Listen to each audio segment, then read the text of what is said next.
latest news information across federal ministries is next on Ministry News.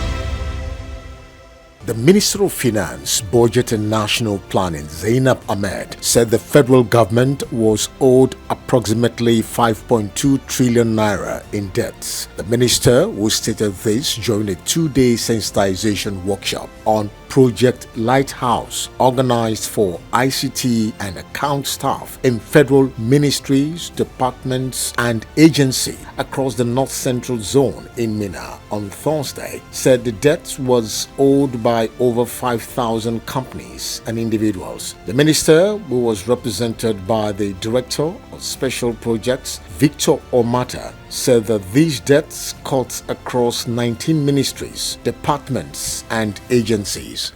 The Minister of Works and Housing, Mr. Babatunde Fashola, has described the temporal opening of the second Niger Bridge as a solution to the perennial traffic challenge being experienced by commuters on the first bridge, especially during the festive season. The minister was speaking during a visit to the second Niger Bridge to assess the level of preparation before the opening, which took place recently. The bridge was constructed to complement the first Niger Bridge, which is being overburdened by constant and heavy vehicular movement. Meanwhile, the Ministry of Works and Housing has also temporarily opened the entire Abuja-Kaduna-Kano road for commuters to ease traffic movement during the Christmas and New Year seasons. It's not a bridge to grandstand. It's a bridge about human beings, about lives. And so we thought, if it is motorable, let us open it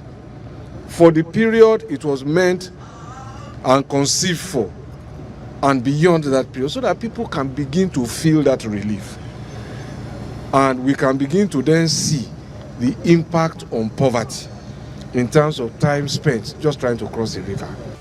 The Federal Ministry of Interior and the Nigerian Immigration Service, NIS, in continuation of its implementation of passport administration and immigration service reforms, have launched a special fast-track service that enables Nigerians with expired passports living in foreign countries to return home without any hindrance at all ports of entry. The service, which will be available for 2 months, also gives the returnee Nigerians opportunity to renew their Nigerian passports during their stay in the country as part of the multi-layer strategic reforms of passport administration in the country.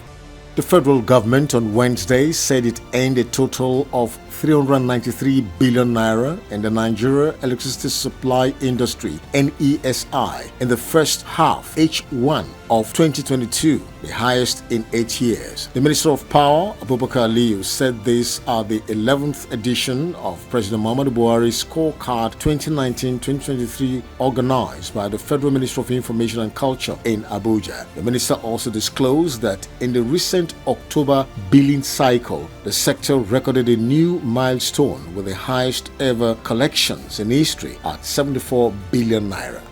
The federal government Thursday launched the National Rice Development Strategy (NRDS2) and the Comprehensive Africa Rice Platform (CARP) Nigeria 2 to galvanize productivity along the value chain. The launch was made by the Minister of State for Agriculture and Rural Development, Honorable Mustapha Shehu, while delivering a keynote address on how to reinvigorate rice production and sustainability of the commodity. The Minister of State said the launch of NRDS2 became imperative as the demand is high and calls for more investment, which had earlier witnessed high production under the first phase of it.